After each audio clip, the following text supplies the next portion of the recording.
Hello, welcome everybody. Thank you for spending your Thursday at 2:30 Central Time with us. This is Sikich Live. We are here to bring you information, news, and other discussions related to helping your business perform at the top of its game. We are at episode number 44 here. We are going to be talking engineer-to-order projects versus construction projects and how that relates to ERP. And to facilitate this discussion, we actually brought on a panel of people to chat about this issue. So without further ado, let's bring them to the stage here. We have Debbie Altham, we have Mike Lameau, and we also have Tim Tucker. They're going to be discussing everything we need to know about engineer-to-order projects versus construction projects. And to kind of help facilitate the discussion, I'm going to pass the baton over to you, Mike, and we'll kind of continue from there. So I can't wait to see how this goes, and I'll jump back in a little bit towards the end of the broadcast here. All right. Well, thank you, Ryan, very much. So we'll jump right into it. The idea today is try to understand the difference between job shop or engineer-to-order type concepts and construction concepts. So the idea, are you one or the other or both? So the first thing we're going to do is we're going to start on the ETO side. So ETO, engineer-to-order.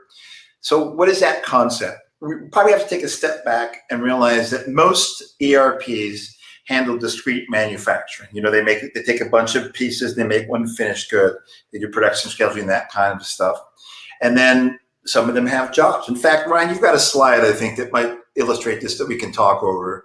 But that's the idea, is that usually you've got manufacturing type of things where they've got stuff finished good, start to finish. There's usually a backflush type of capability, usually type of thing. And then there's jobs, which is, rolling stuff up for profitability and that kind of, task and that kind of things. And they're usually separate. So Tim, starting with you, how would you really define the difference between a person that's using manufacturing and a person that's using jobs? Well, I'll start from a high level and then ask Debbie to chime in too. With a job module, if the ERP has a job module, it's all about job cost accounting, percentage of completion accounting for the jobs. You may have different types of jobs that you do, or you may have the same type of job that you do over and over and over again, but you need to understand profitability for that job. You may even have a master job with sub jobs. Think of like a multi-family, multi-story housing as a main job, and then each unit could be a sub job. But you need to understand the costs. You need to understand the profitability of that for that discrete job, which is really a different concept than what you typically have in a manufacturing environment. So maybe Debbie can describe the manufacturing discipline from there. Yeah, sure, Tim. So on the manufacturing side, and this is really important for ERP systems, because ERP systems can be built to handle manufacturing, but just because they handle manufacturing doesn't mean they can handle engineer-to-order manufacturing or ETO type of project manufacturing. So on the manufacturing side, you assume that you've got a bill of materials, that you are buying inventory, that inventory is associated then with the bill of materials. It routes through a production facility, builds up, and then you produce an end good that is then sold. So that's like your basic discrete manufacturing. What makes engineer-to-order projects, project manufacturing different between themselves is that with engineering to order projects, there's often things that are very unique to that one particular manufacturing activity. So for large equipment is a really good example where the equipment is bespoke, it's got a lot of design and engineering components, and oftentimes there's a whole raft of things that you do prior to making it, like design, testing, engineering, all the way through the manufacturing, and then you've got an installation sort of part of it where you're shipping it out, you're having to reassemble it. So that's what the big difference between discrete manufacturing and engineer-to-order manufacturing is. Then we flip over to the construction, which really removes some of that inventory, the routes, the bills of materials, into where Tim's talking about. Yeah, I think that last point that you said is a very important differentiator between an engineer-to-order type of job-based manufacturing business and a construction business. In typical construction, there is rarely inventory that's held. Right. There are some situations where you see that, but it's more the exception than the rule. The materials and labor are for the job, whereas an engineer to order, there almost is always inventory of some kind. Now there may not all be inventory. There may be things that are bought specifically for that, for that thing that you're building that's unique.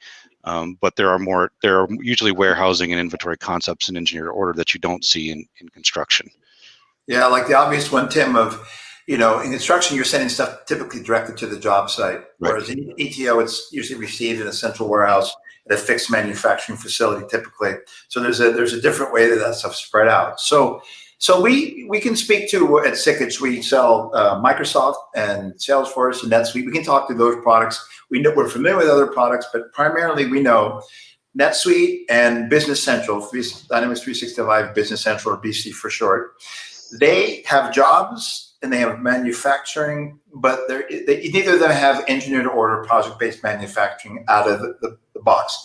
You actually have to make a choice which one you're going to use. And so if you're in a situation like Debbie mentioned, where you need to take care of all those different costs, but you still need production scheduling and that kind of stuff, then you're sort of left in the hole. Whereas the big project that Debbie's very familiar with is 365 Finance and Supply Chain Management.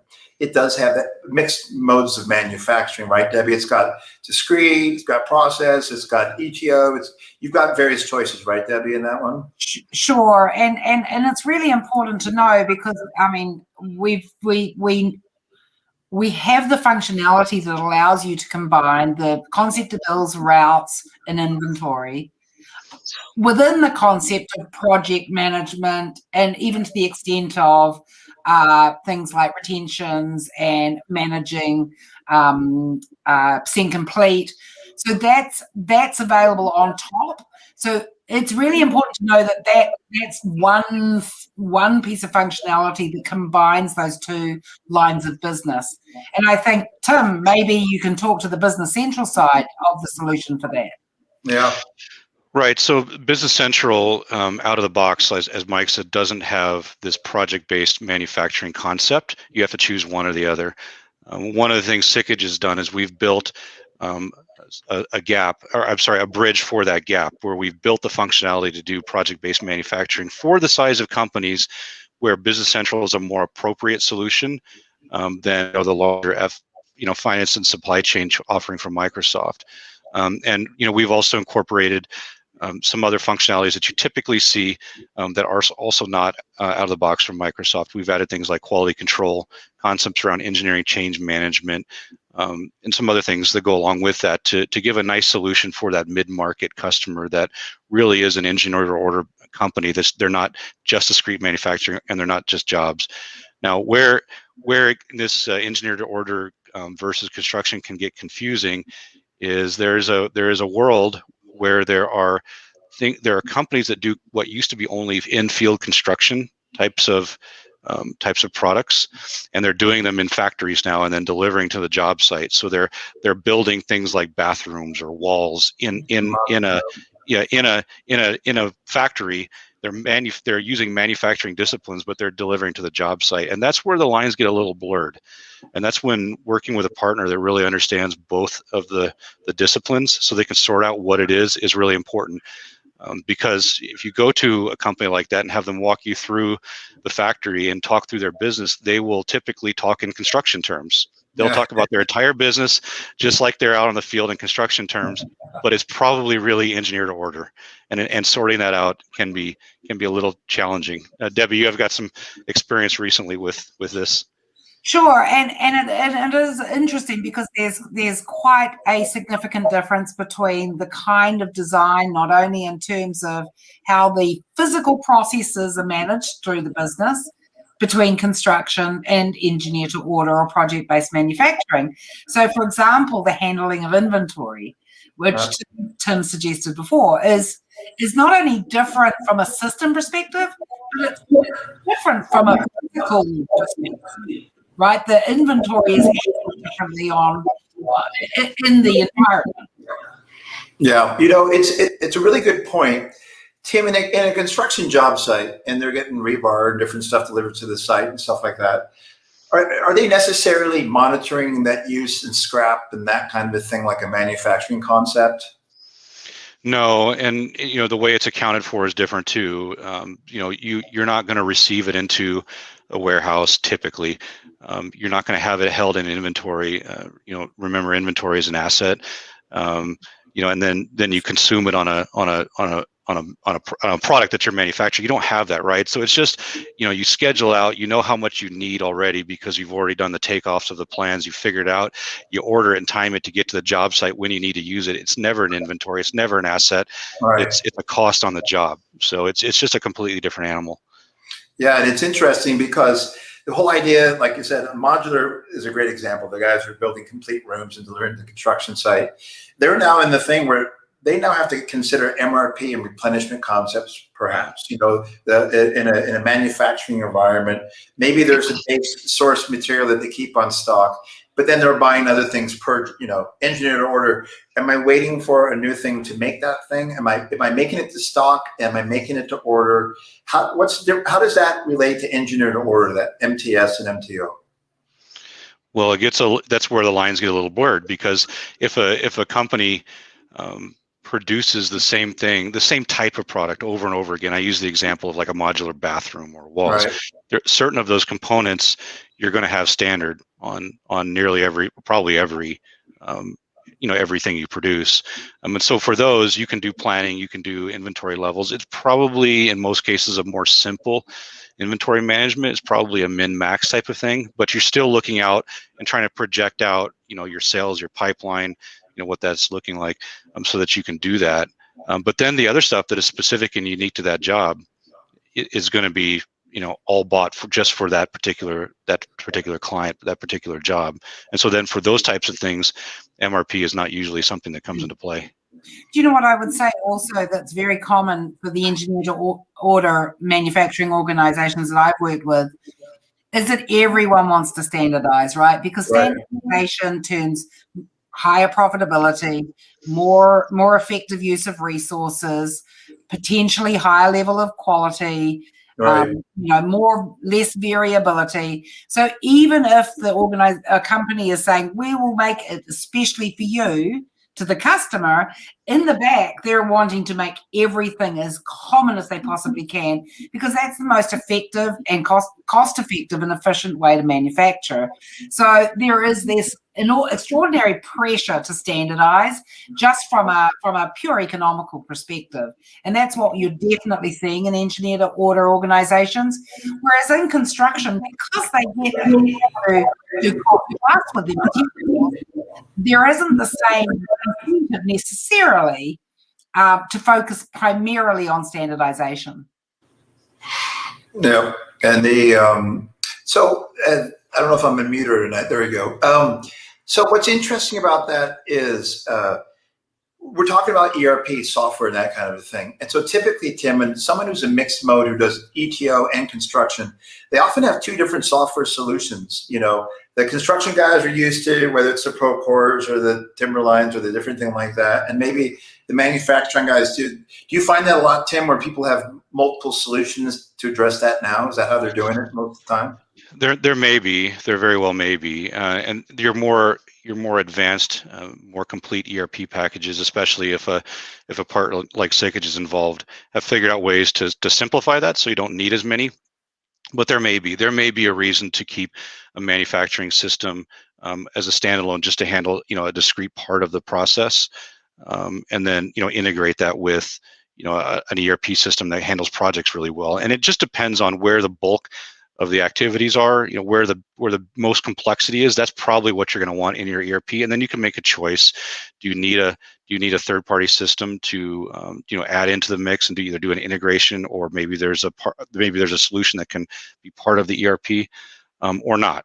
That's part of figuring out what the right mix is for a company like that. It's a little less cut and dry. It requires a little bit more analysis and a little bit more expertise into both of the disciplines to make a really good recommendation that's both cost effective, but also a good long-term strategy for a company. Yeah, and Deb, what are some of the conflicting concepts between ETO and construction, maybe, like in terms of, like, did we talk about labor or different things, or are there some things that sort of smush up because they're handled differently, and so the ERP has to challenge that? Do you have a thought on that? Yeah, absolutely. And I think Tim will probably be the expert in talking to this, but the handling of labor and the understanding and management of labor in manufacturing is very well thought. I mean, there's sort of best practice. It might not be best practice, but it's absolutely There's common. a practice. There's a practice that everybody does, right? Right. In terms of managing labor in a manufacturing facility, and certainly reporting labor in your manufacturing processes. Whereas in construction, labor becomes, I mean, typically a manufacturing organization only does it in one physical spot too, right? They're not moving around the country and have different labor rules. But Tim, do you want to talk to a little bit of the differences in the labor side? Right, and this gets pretty complex pretty fast for a company that is in multiple locations, multiple regions. So typically in construction, you're going to want to capture all of your actual labor costs on the job activities. That you need to know what your labor is, because that's such a large component of the cost of the job. It can make the difference between being profitable or not, right? So from one, just to best practices in management, you need to segregate out the different costs of labor. You don't just average it. The other component of that is regulatory issues, and union issues. Some parts of the country, some cities, counties, whatever, have prevailing wage rules. Certain types of skills, a journeyman electrician, he has to be paid at a certain level or higher, and that's the law in that region. And so you need to factor that into your costs. And then, reporting out things like certified payroll, things like that, have to be done as part of standard course in regions like that. And so, you don't have any choice but to keep track of all of your actuals on the job at all the different skill levels for all the different activities. Whereas in engineered order and manufacturing, you just don't typically have that level of complexity, right, Debbie? No, they don't, nor do they. I mean, even if some of that complexity is occurring, it doesn't go anywhere near the system. Yeah, right. Yeah, and so there's a couple of areas on both of those ones that we're talking about. There's the setting up the thing in the first place, whether it's bidding out a job or setting up configuring the quote that for ETO for manufacturing, bidding up the job for construction. There's a bid step, and then there's the costing rules that Tim talked about, and how you're taking care of that cost, how you're doing budgeting and actual, and like construction concept of work in progress or WIP. And then there's the actual tools that let you coordinate this in terms of when things are due and who has to do what when. So how does that change, Tim, in these things? If a single platform solution versus a multi-platform, that concept of that, how does that affect it? Well, for a lot of history in the construction world, you were really looking at a best of breed type of approach for a lot of different solutions. Depending on the size of the company, you might be looking at a QuickBooks for accounting for smaller companies, or if you were looking for something more full featured, you might be looking at a Sage solutions. But then leveraging things like Procore for on the site job collaboration. Procore has a lot of different modules. They're a very good platform. You may choose to do job costing in Procore because maybe the way it was done in the ERP just wasn't sophisticated enough, right? Well, we're seeing that change. We're seeing the better ERP packages like the Business Centrals and like the Dynamics Finance and Supply Chain do job costs really, really well, especially if you bring in some of the solutions built for those platforms to be run inside of those platforms to play that are fit for construction. And then, for the third-party stuff that you can focus on is, what's maybe the industry standard stuff. So there are solutions out there from Oracle and others, for example, for how do you facilitate paying subcontractors and dealing with lien releases and things like that. So for third-party stuff, you can really focus on the industry-specific stuff and integrating with those, rather than focusing a whole bunch of bits and pieces for your internal operations that you may no longer need if you look at one of the more modern industry strength. Yeah, so you bring a good point. So on the ETO side, Deb verified that on finance and supply chain, ETO can be handled out of the box with finance and supply chain. And with BC, Tim, you said that we've got some intellectual property, an ETO accelerator that can be added that closes that gap on that. So let's talk about how we handle the construction side. Like you mentioned, retention and lien release and the typical different things and progress billing and percentage completion, the concepts of that. How are we handling that in the BC world? Typically, what we do is we don't want to just prescribe software for the sake of prescribing software. So one of the first things we do is look at the requirements, see what a company does. If we see that a company has prevailing wage issues and they work in multiple regions, we know there's a layer of complexity that the core jobs module that comes with Business Central won't handle. If they don't have that complexity, then there's no sense in bringing in something that's going to handle it, right? So if you start to see things like prevailing wage, if you start to see things like subcontracting, lien releases is typical, the tracking of insurance certificates and making decisions about whether you want to affect vendor payment as a result of that, more complex work breakdown, WIP breakdown, then we typically bring in a third-party solution that's built for Business Central, becomes part of the Business Central platform. And the name of that product is Project Pro by NetSmarts. It's one of our partners that we bring in, and they close a lot of those gaps and make a really nice, sophisticated systems, all in one type of system for, we'll say, the whole platform together is probably 80% of the needs. I should note that also the other thing that comes up in a lot of construction companies, not all, but in many, is the service aspect. So do I need to service something, think of a property or a house or a commercial building or whatever it is, right, in the construction world.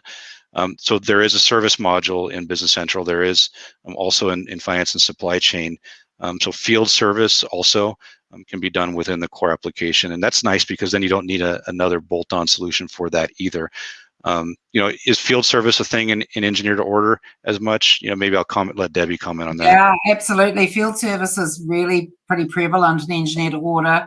A lot of engineer to order project-based manufacturing clients that we have make equipment, right? So, and that equipment is often sold with a service contract with obligations for maintenance, for warranty, for preventative maintenance, and of course, with not only the inbuilt functionality and the finance and supply chain product from Microsoft, we've also got the full field service option through the Dynamics 365 field service, which then really ramps it up in terms of the ability to things like preventative maintenance, etc.